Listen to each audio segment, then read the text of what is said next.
기부에서 1명, 보안사에서 1명, 그리고 문공부 홍보정책실 직원이 1명, 치안본부, 그리고 종로서의 정보과까지 포함해서 가장 많을 때는 한 7명까지 되는 걸로 저는 알고 있습니다. 보도 지침 사건으로 민원협을 비롯한 민주화 단체들에 대한 탄압이 이어졌습니다. 그런 상황에서 말지를 복관시키자고 주장한 사람이 송건호였습니다.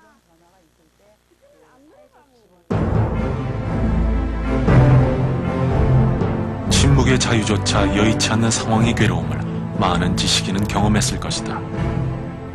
그런 상황에서라도 선의 의지를 버려서는 안 된다. 그것으로서도 그 지식인이나 신문은 앞날의 타락을 면할 수 있는 희망이 남는다.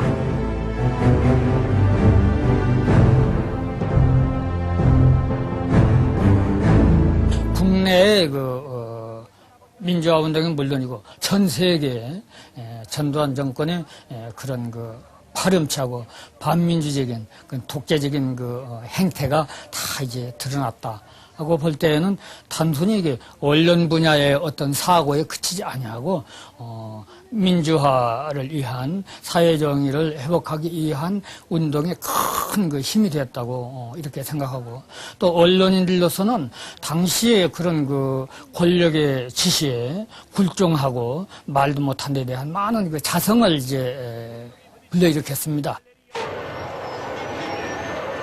말지가 86년에 보도 지침을 공개한 사건은 일반 시민들에게도 전두환 정권에 대한 혐오감을 심어주었고, 그래서 이듬해 6월 항쟁을 불러오는데 밑거름이 되었습니다.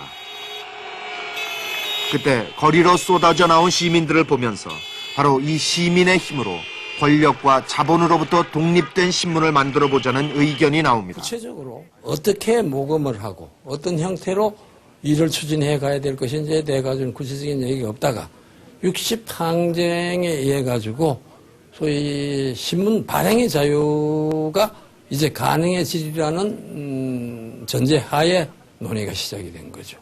그래서 아주 급속하게 진행을 했습니다. 우리 동료들이 와서 야, 일간신문을 국민적으로 만들자 이렇게 해서 야, 일간신문 하나만 돈이 얼마나 드는데 야, 꿈 같은 얘기 하지 말아라. 야, 뭐 애초에 될 것 같지도 않다 했더니 50억이면 된대요. 처음 재연했던 후배들은 해직 언론인들의 대북격인 송건호를 찾아갑니다. 여기에 지식인들의 뜻이 더해지면서 시민의 힘으로 독립 언론을 만들어보자는 원대한 계획, 그 맨 앞에 송건호가 서게 됩니다.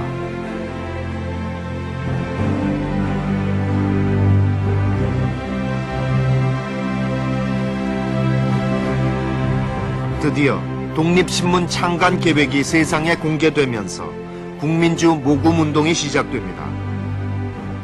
목표액은 50억 원이었습니다. 그러나 그건 결코 쉽지 않은 일이었습니다.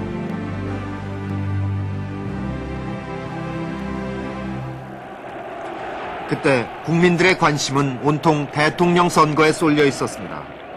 결국 노태우 후보가 당선되면서 민주화를 열망했던 수많은 사람들 안에 절망감이 퍼져나갔습니다. 모금을 이제 시작을 했는데 처음에 굉장히 부진했어요. 아, 지금 이 군사 독재 이런 부분을 선거로 지금 바꿔야 되는데 무슨 한가하게 신문사 만들 그러고 이제 다른 사람들도 야, 돈 도대체 얼마 드는데 그런 있으면 딴 거 하지. 이런 분위기가 굉장히 팽배했습니다. 그래서 야, 그게 과연 잘 될까 했는데 아이러니컬하게도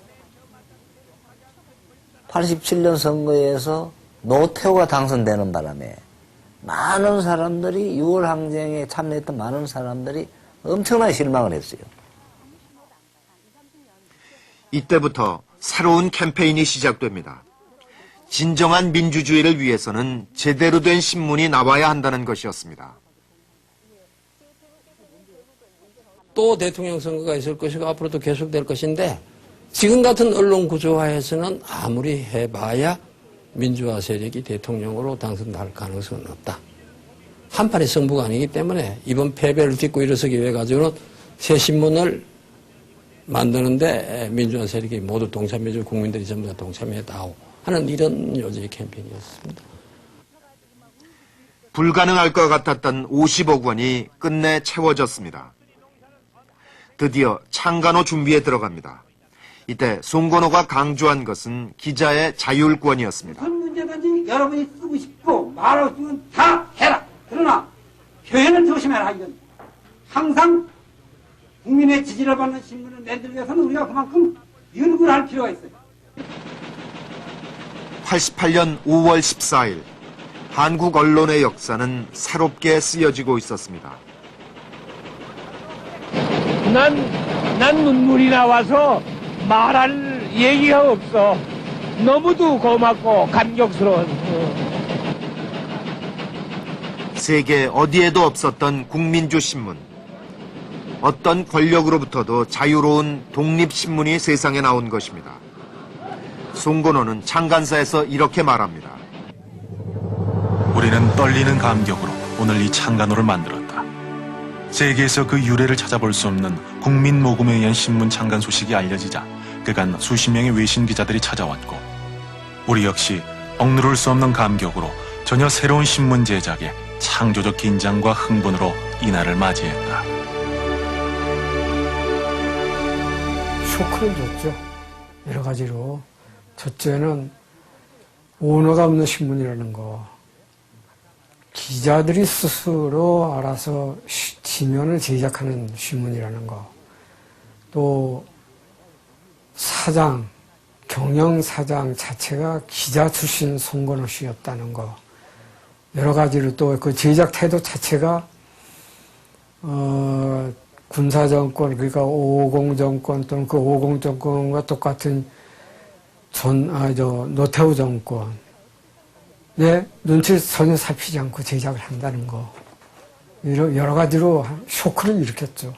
그것이 오늘날 언론계에 보이지 않게, 보이는 것도 있지만 보이지 않게 많은 영향을 끼쳤다고 생각을 합니다. 14년 전 동아일보에 사직서를 던졌던 송건호는 그렇게 다시 자신의 자리, 언론인의 자리로 되돌아왔습니다. 늘 지조를 지키며 일관된 삶을 살아왔기에 송건호가 해낼 수 있는 일이었습니다. 송진사예요, 진사. 송진사, 만나면 누구나 친구들은 송진사 그래. 하도 유생이거든. 그래서 유생적인 데가 있어요.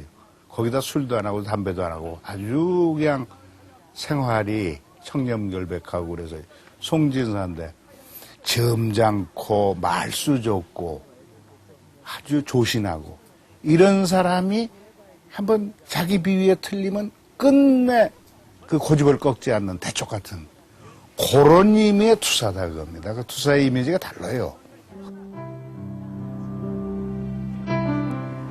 대쪽 같은 선비. 그러면서도 그는 매우 인간적이고 따뜻한 사람이었다고 그를 아는 사람들은 입을 모읍니다. 그가 실직 상태였을 때 그를 아끼는 지인들은 그를 산으로 불러내곤 했습니다. 그냥 뭘 가지고 오냐면은 왜 집에서 먹는 야구든가 요구든가 있잖아요. 요거를 꼭 한 2나무개서 쌓고 와. 그러면 이걸 어디서 어떻게 사냐고 그랬더니 그걸 주워 모은대요. 아침마다. 그래갖고 좀 모아가지고 가져온다. 그래서 그 장만이 별명이 요구르트